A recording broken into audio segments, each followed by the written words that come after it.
Tea is the second most consumed beverage globally, after water. The variety of tea is influenced by the extent to which the harvested leaves are allowed to oxidize before they are dried. Black tea is made from leaves that are fully oxidized before they are dried. This process gives black tea its rich color and strong flavor, while green tea is made from leaves that are quickly dried or steamed to prevent oxidation. This helps preserve the leaves' natural green color and results in a lighter, fresher flavor compared to black tea. Oolong tea is partially oxidized, falling somewhere between green and black tea. The leaves are allowed to oxidize for a specific period before they are quickly dried. This process gives oolong tea a unique flavor, which can range from floral and light to more robust and fruity, depending on the level of oxidation. Tea is made from the leaves of a flowering plant called Camellia sinensis, also known as the tea plant. This includes varieties like black, green, and oolong tea, which differ in how the leaves are processed. Other drinks like herbal teas are not made from this plant and come from a variety of herbs, flowers, and fruits, but are still commonly called teas due to the way they're prepared. The workers hand-pick what is known as the flush, a group of 2 young leaves and a bud that grows at the top of the plant. This part of the plant is prized for its tenderness and flavor, as it contains the freshest leaves.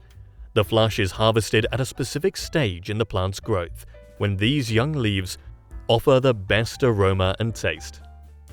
During this time of year, the plant produces a new flush every week or 2.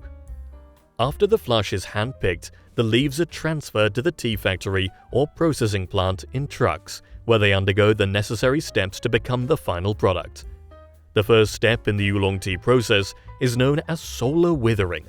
Workers bring the leaves into a building with a glass roof and spread them out in the sun for 15 to 20 minutes.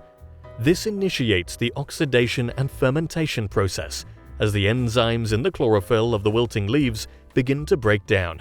Simultaneously, the moisture within the leaves starts to evaporate.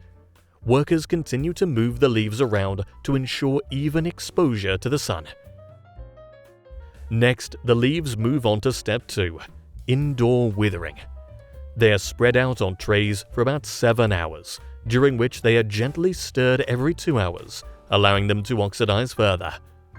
Then the leaves are placed into a rotating drum, where they tumble and bruise, tearing the leaves apart. This process breaks down the cell structures and speeds up the fermentation process.